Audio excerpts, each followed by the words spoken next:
ये मानते हुए कि आप लोग अवतल दर्पण में दर्पण सूत्र जो मेरा प्रीवियस लेक्चर था वो आप समझ गए होंगे सही तरीके से। तो आज हम लोग दर्पण सूत्र देखेंगे किसमें, उत्तल दर्पण में। तो उत्तल दर्पण में दर्पण सूत्र बिल्कुल अवतल दर्पण के समान ही होगा, बिल्कुल उसमें भी जिस तरह से अवतल दर्पण में हम लोग दो त्रिभुज और उसमें समानता इक्वलिटी देख रहे थे कि किस प्रकार से दोनों त्रिभुज एक दूसरे के साथ कंबाइंड है, ठीक उसी तरह से हम लोग उत्तल दर्पण में भी करेंगे कि प्रतिबिंब के द्वारा बनने वाला और वस्तु के द्वारा बनने वाले त्रिभुज को उसमें भी सिमिलैरिटीज ढूंढेंगे। हम एक बार फिर से कहेंगे कि कॉपी का वो वाला पेज खोल के रखना बाबू जिसमें अवतल दर्पण के द्वारा बनाया गया था। हम तो यहाँ पे डिस्प्ले नहीं करवा सकते वो चीज, लेकिन तुम जरा सा वो फोटो को ओपन करके रखना और जब टीचर यहाँ पर उत्तल दर्पण वाला फोटो बना रहा होगा तो तुम उसी हिसाब से तुरंत फोटो मत बनाने लग जाना। पहले फोटो के तरीके को समझना कि किस तरह से फोटो में अप्रोचिंग एबिलिटी चल रही है, उसी प्रकार से बनाना। ज्यादा हम बकबक नहीं करेंगे, हम पहले यहाँ उत्तल दर्पण में बनाते हैं और इसको उससे सिमिलैरिटी लेके चलना, किससे, अवतल वाले से, ठीक है। तो पहले हम उत्तल दर्पण बनाएंगे, फिर से चंदा मामा को ले लिया गया है और इसको हमको थोड़ा सा इस तरफ से बनाना पड़ेगा। हाँ, लगभग 40 डिग्री से मोड़ेंगे, इसको 40 डिग्री तक रखेंगे, थोड़ा सा आगे बढ़ा देते हैं, ये ठीक है। और क्योंकि उत्तल दर्पण क्या होता है भाई, इनकी परावर्तक सतह बाहर की ओर उभरी हुई होती है, इसलिए हम देख सकते हैं कि इनका परावर्तक सतह जो पृष्ठ है ये बाहर की ओर तुम देख रहे हो उभरा हुआ है, इसी को परावर्तक सतह बोलते हैं। और ये मेरा स्केल, और अब हम स्केल से इसमें लाइनिंग करेंगे जो ध्रुव से होकर जाती है लाइन, है ना। ध्रुव किसे कहते हैं, किसी गोलीय दर्पण में परावर्तक सतह जो होते हैं उस परावर्तक सतह के केंद्र को ही, परावर्तक सतह के केंद्र को ही ध्रुव कहा जाता है। यानी ये अगर परावर्तक सतह है, ये जो पृष्ठ है, तो इसका ये बनेगा केंद्र और इसी का नाम पड़ेगा P, यानी कि ध्रुव। इस ध्रुव के सामने बाबू, यही मेन चीज है, यही तो सीखना है। इस ध्रुव के सामने ये रहा वस्तु, वस्तु का नाम है Mn, ठीक है। ये रहा वस्तु, वस्तु का नाम क्या हो गया, Mn, ठीक है।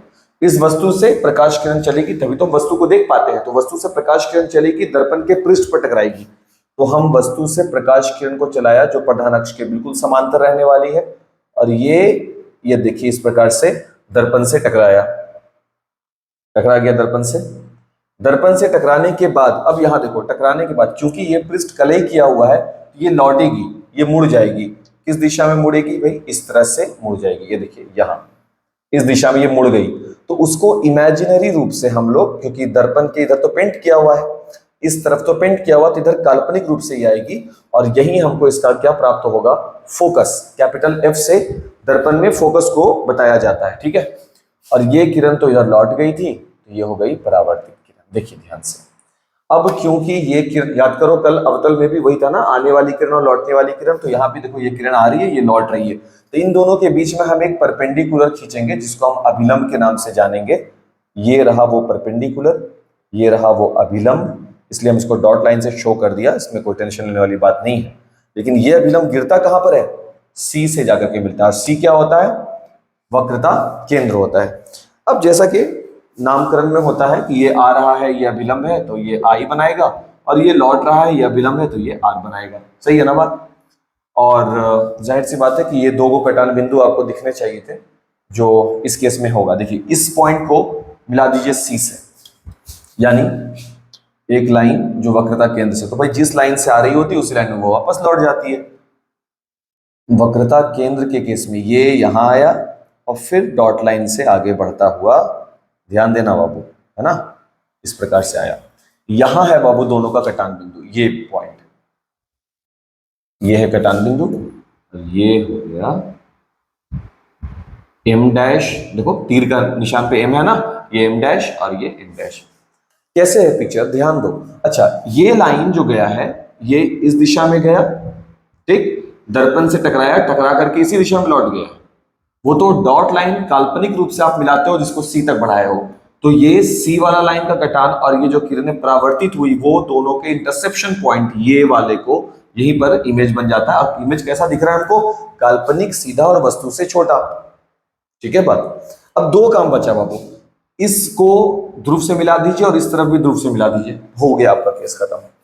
इसका मतलब ये कि इसको एक बार आप ध्रुव से मिलाइए, किसको, वस्तु के शीर्ष को ध्रुव से मिला दीजिए, और उसी प्रकार से एक बार प्रतिबिंब के शीर्ष को भी ध्रुव से मिला दीजिए।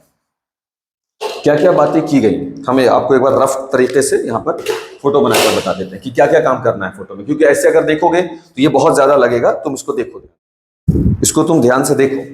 तो अब हम क्या करेंगे, देखो ध्यान समझो बाबू बात को, हम क्या बताएंगे, देखो क्या है, इस तरह से हम एक उत्तल दर्पण बनाएंगे, बात नंबर एक, ध्यान दो, नोटिस करो ना चीज को, क्या बताया। इसके बाद एक ध्रुव तैयार होगा, दो बातें हो गई। इसके बाद हम एक प्रधान अक्ष खींचेंगे, तीन बातें हो गई। प्रधान अक्ष है, इसके बाद प्रधान अक्ष पर हम रखेंगे वस्तु को, क्लियर, वस्तु से निकलेगी प्रकाश किरण, क्लियर हो गया, इस दिशा में जा रही है, टकराएगी बट इधर नहीं जा पाएगी, इधर इसलिए जा पाएगी क्योंकि इधर पेंट किया हुआ है, तो ये लौटेगी इस दिशा में, ये किरण क्या हो गई, लौट गई, ये किरण इस दिशा में लौटी, बट इमेज कहां बनेगा, इमेज तो काल्पनिक बनता है उत्तल दर्पण में, तो हम इसको डॉट लाइन से इस तरफ ले जाएंगे, और ये परावर्तित किरण जो पीछे की ओर मुड़ती है ना, यहीं पर एफ मिलता है, तुम देख सकते हो ये वाला पॉइंट। अब आगे फोटो ज्यादा हो गया इसलिए दिक्कत लगेगा, यहां से तुम देखते चलो, कोई दिक्कत नहीं लगेगा। इसके बाद हम एक अभिलंब खींचेंगे, अभिलंब आपतित किरण और परावर्तित किरण के बीच होता है, तो इनके ठीक बीच में जो तुम खींचोगे लाइन अभिलंब का, वो सीधे दर्पण के दूसरी ओर सी पर जाकर मिलेगा, सिर पर नहीं, सी पर जाकर मिलेगा, और यही कहलाएगा क्या, अभिलंब। तो ये वाली किरण क्या कहलाएगी, आपतित किरण, ये वाली किरण क्या कहलाएगी, परावर्तित किरण। अंडरस्टूड है ना ये बात, क्लियर। तो आपतित किरण, सॉरी, आपतन कोण, और ये हो गया परावर्तन, आपतित किरण नहीं, आपतन कोण और परावर्तन कोण, ये बात क्लियर है। अच्छा, अगला बात, इमेज कहां पे बनेगा सर, जब तक इंटरसेप्शन नहीं होगा इमेज नहीं बनेगा, तो इंटरसेप्शन के लिए हम क्या करेंगे, इसको यहां से मिलाने का कोशिश करेंगे। तो देखो यहाँ पे, देखो ध्यान से, ऐसे जाएगा क्योंकि ये मेन लाइन यहां से जा सकता है, कोई दिक्कत नहीं, बट ये आगे नहीं जा पाएगा, तो आगे हम इसको काल्पनिक रूप से जोड़ेंगे, क्लियर हो गया। और सर तो फिर ये लाइन वास्तविक रूप में कहां गई, तो सर ये लाइन वास्तविक रूप से यहां टकराई, और जो सी पर जाती है ना, वक्रता केंद्र पर जाने वाली जो लाइन होती है वो उसी दिशा में लौट जाती है। आप अवतल दर्पण की वह स्थिति को देखिए जहां पर प्रतिबिंब जो है किस पॉइंट पर देखोगे, ध्यान नहीं हमको आ रहा है अभी, अवतल दर्पण का तुम वह स्थिति देखो जहां पर किरणें वक्रता केंद्र से जाती हैं, देखोगे कि जो वक्रता केंद्र से गुजर रही होगी वो लौट भी उसी दिशा में रही होगी, समझ रहे हो। अवतल दर्पण की अलग अलग स्थितियों में जो इमेज बनने के लिए सिखाया गया है, उसमें तुम एक देखोगे, हमको ध्यान बिल्कुल नहीं आ रहा है, लेकिन एक कंडीशन ऐसे होंगे जहां पर किरणें जब वक्रता केंद्र से होकर जाती हैं, वक्रता केंद्र पर जाती हैं, तो वो लौटती भी उसी दिशा में, वक्रता केंद्र से होकर गुजरने वाली सभी किरणें उसी दिशा में लौट जाती हैं, तो ये भी वक्रता केंद्र के लिए ही जा रही हैं, तो लौटेंगे भी उसी दिशा में, ऐसे। तो यहां से यहां तक काल्पनिक है, बट यहां से यहां तक वास्तविक है, इसलिए इसकी दिशा को हम उसी तरह से दर्शा दिया, इस तरफ करके, और इस वजह से इनके कटान बिंदु पर हमको इमेज मिल गया, यही मेरा इमेज होगा एम डैश और एम डैश। बस अब हमको दो पिक्चर चाहिए था, दो ट्रायंगल, तो हम क्या किया, इसको ध्रुव से मिला दिया, किसको, वस्तु वाले को, उसी प्रकार से प्रतिबिंब वाले को भी हम ध्रुव से मिला देते हैं, और इस प्रकार से तैयार हो जाता है मेरा इमेज। दर्पण का नाम रखना है, हम इसका नाम ए बी रखेंगे और लिखेंगे माना कि ए बी दर्पण के प्रधान अक्ष या मुख्य अक्ष है ना, यही प्रिंसिपल एक्सिस पर एक वस्तु, कौन है वो वस्तु, एक वस्तु mn रखी गई है, mn रखी गई है, पूर्ण विराम। उस वस्तु का कैसा प्रतिबिंब बनता है, आभासी प्रतिबिंब, आभासी प्रतिबिंब कहां बनता है, उस ओर नहीं बनता, दर्पण की दूसरी ओर बनता है, दर्पण के दूसरी ओर बनता है, दूसरी ओर बनता है। प्रतिबिंब कैसा होता है, प्रतिबिंब, ये सारी बातें आपको करनी होती है बाबू। प्रतिबिंब आभासी होता है, आभासी मीन्स काल्पनिक, सीधा होगा, वस्तु की तुलना में सीधा होगा, विच मीन्स जैसा वस्तु होगा प्रतिबिंब भी उसका बिल्कुल वैसा ही मिलेगा। तो प्रतिबिंब जो है वो आभासी होगा, सीधा होगा, और साथ ही वस्तु की तुलना में छोटा होगा, सीधा सीधा तो बात हो गई, वस्तु की तुलना में छोटा होगा, हो गया। ये बेसिक बातें हो गई। अब बचा इसका दो केस, वही दो को ट्रायंगल ढूंढना है, दोनों ट्रायंगल में हमको बारी बारी से चलना है। उतना नहीं लिखना है कि यहाँ पर ये ध्रुव है, ये हो गया, लिखना चाहो तो लिख लो, नहीं भी लिखोगे तो चलेगा, आप सीनियर है भाई, इतना तो सोच के चलिए। फिर से हम यहाँ लिखते हैं भाई कि ये जो लेक्चर है ये क्लास 10th के लिए भी है और 12th के लिए है। फिलहाल ये पूरा का पूरा जो लेक्चर रिकॉर्ड हो रहा है वो 12th के लिए ही हो रहा है, लेकिन ये 10th वाले का भी लेक्चर है चैप्टर 1 से, वो पढ़ लिए होंगे। 12th वाले की तरह से रिवीजन चल रहा है, ये 12th वाले भी क्लास 10th में पढ़े ही होंगे, बट कोई बात नहीं, 10th के बच्चे भी देख सकते हैं इसको। तो सीधा वस्तु की तुलना में छोटा होगा। यहां तक बात क्लियर हो गया। अब हम दो ट्रायंगल निकालेंगे, इसको मिटाया जाए पहले। फिर से वैसे ही रिलेशन बनाते हुए दो ट्रायंगल को ढूंढने होंगे, और मेरे पास स्केच पेन भी एकदम इत्मीनान से, एकदम इत्मीनान से। दो त्रिभुज का हम नाम लिखेंगे बाबू, देखिए ध्यान से। त्रिभुज MNP तथा त्रिभुज M-N-P। हम कह देना कि आप कॉपी ओपन रखिएगा, अवतल वाला बिल्कुल कॉपी ओपन रखो और चीजों को देखो। फिर से हम इन दोनों को समरूप साबित करेंगे बाबू। तो बड़े वाले त्रिभुज में, अब दोनों त्रिभुज को जैसे हम कल किए थे अपने लास्ट लेक्चर में, जो अवतल दर्पण वाला लेक्चर है, उसमें भी हम आपको बताया था कि जिस प्रकार आप ट्रायंगल को ढूंढो, ये एक ट्रायंगल हो गया, जस्ट लाइक दैट ये दूसरा ट्रायंगल हो गया। दोनों ट्रायंगल में बारी बारी से चलो, तो तुम आराम से अगर दोनों ट्रायंगल में चलोगे तो हम लिख सकते हैं त्रिभुज MNP पहले लिखे हो ना, पहले तुम इसी त्रिभुज का चर्चा करोगे। ध्यान से मेरी बात को सुनो, हम क्या बोल रहे हैं। अगर हम पहले MNP का जिक्र किए हैं तो हम पहले MNP में ही ढूंढेंगे और उसके बाद M-N-P में ढूंढेंगे। ये तरीका है बाबू, उसको फॉलो करेंगे हम लोग। तो हम पहले MNP में देखेंगे तो हम लिख सकते हैं कि कोण MNP इज इक्वल कोण M-N-P इज इक्वल 90 डिग्री। क्योंकि चिन्ह परिपाटी से हम जानते हैं कि प्रधान अक्ष पर वस्तु हो या प्रतिबिंब, दोनों ही हमेशा लंबवत ही रखी गई होती है। तो ये 90 डिग्री पे गिरा होगा तो ये भी 90 डिग्री पे गिरा होगा। सही है बात, एकदम सही। दूसरा चीज जो इसमें सबसे ज्यादा जरूरी है बाबू, ये है कि ये वाला जो एंगल है, देखो ध्यान समझना बाबू, क्योंकि ये सब चीज जो है ना हम लोग अक्सर इग्नोर कर देते हैं। ये हो गया 90 डिग्री से। अब दूसरा एंगल आपको ढूंढना है बाबू, तो दूसरा कौन सा, ये तो 90 डिग्री हो गया दोनों में। अब हम कहेंगे, ध्यान से वहां देखना, कि angle MPN is equal angle M-P-N-, दोनों बराबर होंगे। तो तुम्हारा सवाल हो जाएगा सर कैसे, मतलब कह देंगे तो तुम तो मान ही लोगे कि हाँ दोनों बराबर होंगे, लेकिन सवाल था सर कैसे साबित कीजिए। तो हम तुमको 2 मिनट में साबित कर देते हैं बाबू। ये किरण आती हुई टकराई ध्रुव से, और ये देखो ध्यान देखना, ये लौट गई इस दिशा में। इसी को काल्पनिक रूप से हम इस तरफ बढ़ा दिया था, ठीक, ये खींचा नहीं गया है, बट ये आपको बताना है, समझना है। तो ये किरण आ रही थी, ये किरण रेड वाली लौट रही थी, ये अभिलंब की तरह बिहेव करेगा, तो ये I और ये R। अगर ये R तो शेष अभिमुख से ये भी R। अब परावर्तन के नियम से I और R आपस में क्या होते हैं, बराबर होते हैं, इसलिए ये दोनों एंगल भी आपस में बराबर होंगे। ये सब बहुत बेसिक चीज है, लेकिन गौर करना जरूरी है। इससे हुआ क्या, हाँ बराबर कैसे हो गया ये चीज, ये हम लिख दिया परावर्तन के नियम से। क्लियर हो गया। अब दो ट्रायंगल में दो कोण बराबर है तो इट इज ऑब्वियस कि तीसरे बराबर होंगे, तो भुजानुपात किया जा सकता है। पहले वस्तु वाला, तो वस्तु वाले का लंब निकालो MN, उसके बाद प्रतिबिंब वाले का लंब निकालो M-N- बराबर वस्तु वाले का दूरी निकालिए N से लेकर P तक की दूरी NP।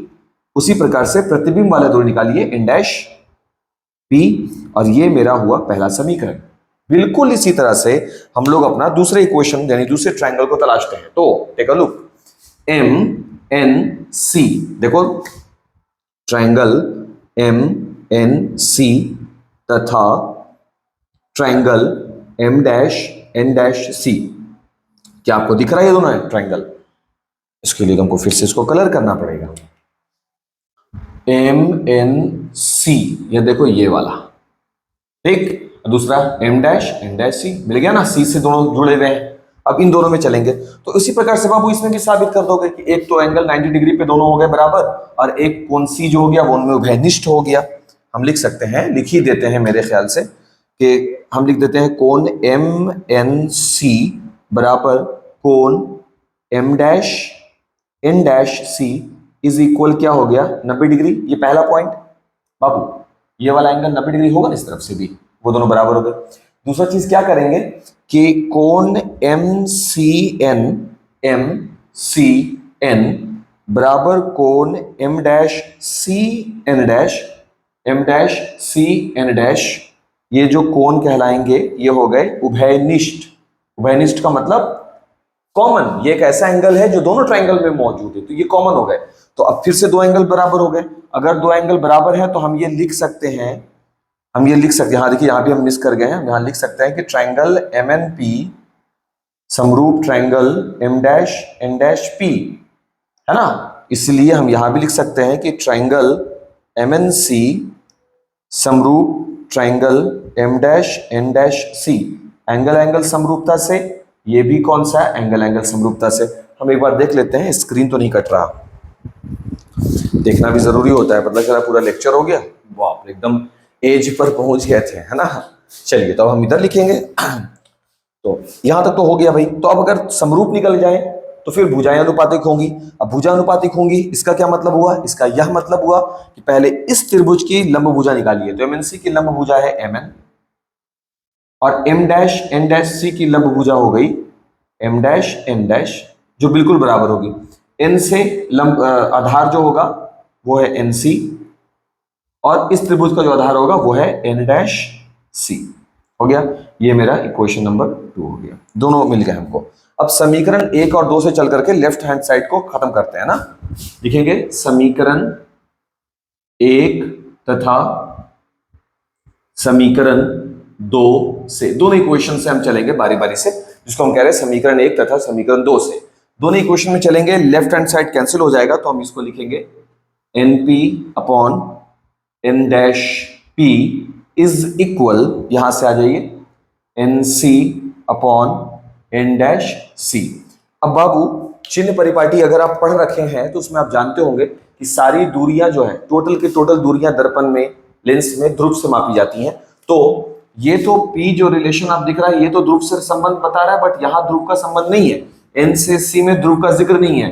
तो आप इसको इस प्रकार से भी लिख सकते हैं, इनको तो एज इट इज छोड़ दो क्योंकि ये ध्रुव से संबंध रख रहे हैं, बट एनसी में ध्रुव नहीं है, ध्रुव यानी पी शामिल नहीं है, तो सभी को पी से लाओ। तो एन से सी को लिख सकते हो तुम एन से पी तक की दूरी प्लस पी से सी तक की दूरी। उसी प्रकार से एन डैश सी को तुम लिख सकते हो पी से सी तक की दूरी, उसमें से पी से एन डैश तक की दूरी को लेस, पूरा पी से सी तक की दूरी निकालना, उसमें से पी से एन डैश तक की दूरी को हटा देना, तो जो दूरी बचेगी वो केवल एन डैश सी होगी। तो आप लिखोगे p c minus p n dash, या इसी को एन डैश पी बोल रहे हैं, एक जगह लिख दिए एन डैश पी, तो हर जगह उसी रूप में लिखा जाए तो अच्छा है, एन डैश पी। अब हो गया। अब हम इसको इक्वेशन का एक नाम दे दें, इसको हम इक्वेशन नंबर 3 बोलेंगे, और यहां लिखेंगे चिन्ह परिपाटी से। अब तो कुछ रहा ही नहीं है, नहीं से, वो तो है ही है, चिन्ह परिपाटी से। क्या है भाई चिन्ह परिपाटी से? एनपी। एनपी क्या है? तो एनपी एन से लेकर के पी तक, यानी ध्रुव से लेकर के वस्तु की दूरी है, यानी ये वस्तु दूरी है सर। ये क्या है? ये वस्तु दूरी है, और वस्तु दूरी को किससे सूचित करते हैं? यू से। अब देखो ध्रुव के बाईं ओर वस्तु रखी गई है इसलिए माइनस में होगी। उसी प्रकार से n dash p, n dash p यानी ध्रुव से प्रतिबिंब की दूरी, यानी ये है सर प्रतिबिंब दूरी। इस बात का ध्यान रखिएगा, उत्तल दर्पण में हमेशा काल्पनिक प्रतिबिंब बनता है, इसलिए वो ध्रुव के दाईं ओर बनता है। तो प्रतिबिंब दूरी को v से सूचित करते हैं, और ये ध्रुव के दाईं ओर है इसलिए ये प्लस में होगा। इसके बाद एनपी तो यूज कर चुके हैं, पीसी। पीसी, सी वक्रता केंद्र होता है, पी ध्रुव है, ध्रुव से वक्रता केंद्र तक की दूरी को हम लोग किस नाम से पुकारते हैं? वक्रता त्रिज्या बोलते हैं इसको। और वक्रता त्रिज्या को सूचित किससे करते हैं? कैपिटल आर से। और हम देख रहे हैं जो ध्रुव से वक्रता केंद्र तक की दूरी है, जिसको हम वक्रता त्रिज्या बोलते हैं, वो ध्रुव के दाईं ओर है, इसलिए हम इसको भी किस में सूचित करेंगे? प्लस से सूचित करेंगे। एक मिनट, ठीक है। इसके बाद पीसी वक्रता त्रिज्या प्लस आर हो गया, और उसके बाद मेरे ख्याल से कोई बचा नहीं, तो हम सारे वैल्यू को प्रतिस्थापित करेंगे, है ना। चलिए करते हैं। एनपी के बिहाफ में माइनस का u upon N dash p के बिहाफ में प्लस का वी इज इक्वल, एनपी के बिहाफ में फिर से माइनस का यू, उतना ही इत्मीनान से करना पड़ेगा, गलती के चांसेस को हम थोड़ा कम करना चाहेंगे, इसलिए आराम आराम से कीजिए, अपॉन पीसी, पीसी के बिहाफ में फिर से आर माइनस, तो माइनस इन डैश पी के बिहाफ में v, और हम इसको तिरछा गुना कर देते हैं। तो अब देखो ये माइनस यू से गुना लगेगा किसमें, r माइनस वी में, और v से गुना लग जाएगा माइनस यू प्लस आर में, तिरछा गुना जिसको बेसिकली हम जानते हैं इस नाम से। तो माइनस के u को जब r से करोगे तो माइनस का यू आर, ये प्लस का u और v हो जाएगा, माइनस का u v हो जाएगा, और प्लस का v r हो जाएगा। सही है, देखो इसको ध्यान से, सही है यहाँ तक। इसके बाद बाबू, इसके बाद थोड़ा सा हमको और इसको समझाना होगा, क्या है कि नेगेटिव वाला को हम नहीं छोड़ेंगे, सारे वैल्यू पॉजिटिव में होते हैं, क्योंकि जो चीज हम सिद्ध कर रहे हैं वो है 1/u plus 1/v is equal 1/f। कोई नेगेटिव एलिमेंट नहीं है, नेगेटिव पार्ट नहीं है, तो इसलिए हम इसके नेगेटिव को पॉजिटिव में करेंगे। कैसे करेंगे, माइनस वाला को इधर ले आइए, माइनस वाला को उधर ले जाइए। तो ये हो गया, पहले से इस तरफ uv है, और ये वाला uv भी इधर ही आ गया, तो इसको ले आइए uv को इस तरफ। दिस इंप्लाइज vr उधर से पहले से है, और ये ur उधर चला जाएगा, तो प्लस में ur हो जाएगा। उम्मीद है स्क्रीन नहीं कट रहा होगा, एक बार हम चेक कर लेते हैं राइट साइड के लिए। ठीक ठाक एकदम, बाप रे, जब चेक कर रहे हैं ना एकदम एज पर ही रह रहा है, एकदम एज पर जा रहा है। ये हो गया बाबू 2uv, हेडर लगाते हुए बाबू जो हम मिस्टेक कर रहे हैं बार बार, और ये हो गया बाबू vr प्लस ur। उसके बाद हम क्या करते हैं, दोनों ओर इससे भाग लगाना है, u v r से भाग देने पर, दोनों ओर ना, तो दोनों ओर लगा देते हैं भाग, तो इधर हो जाएगा 2uv अपॉन uvr, इधर हो जाएगा vr अपॉन uvr, इधर ur अपॉन uvr, तो ur से ur कैंसिल, vr से vr, uv से uv, 2 अपॉन r ये जो है is equal 1/u plus 1/v, क्योंकि r बराबर 2f होता है, ये हम लोग बात किए थे कल भी, है ना। तो अब इस वजह से r के बिहाफ में हम 2f रखेंगे, तो r के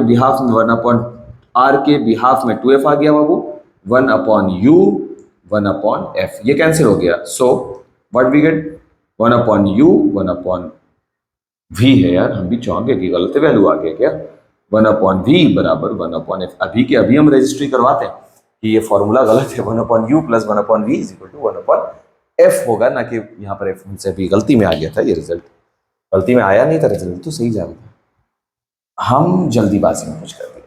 देखो इसका स्क्रीनशॉट ले लो भाई, स्क्रीनशॉट ले लो।